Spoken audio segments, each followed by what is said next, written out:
Zalende legan Miaji di wocha bachese legan Legan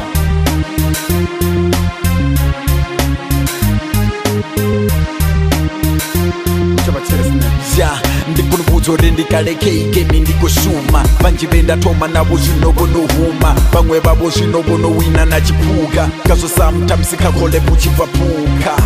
Wainisa fesesi nikobvutsa ngazi pasti Ya anirongo nikudidimesa fasti Mara nachinseya tanubula vozva lasti Ndivopfanga fene uri ndikorwa zvanazi ndina fene zirepa ya zvitu zvangana zvipasi Dzimwe dziyankuza dzevachese autyakasi Medi dzichimbona dzere auti airasi Nendotuwesa ningasichachiya chantiwa pasi songo chiyela nepasi Ndikale ndikemini ndikohumbelana lasi Arifarani huko daresa chelasi Ifene ndisafaridza budziso rindingapi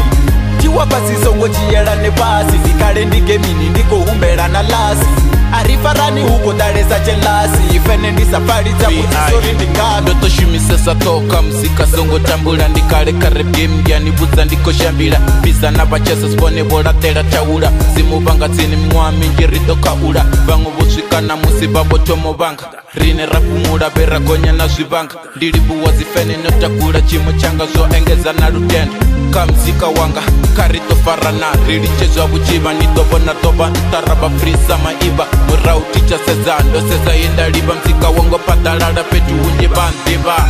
Tiwa pasi songo chiyela nepasi Ndikale ndikemini ndikohumbelana lasi Arifarani huko daresa chelasi Ifene ndisafaridza budziso rindingapi Tiwa pasi songo chiyela nepasi Ndikale ndigemini ndikohumbelana lasi Arifarani huko daresa chelasi Ifene ndisafaridza budziso rindingapi Sikawanda songo fake masima phone call Everyday vakondoda va make a phone call Ndikupusha sandihote ndipira titol Zi artistira varote hoyu msikonga vatol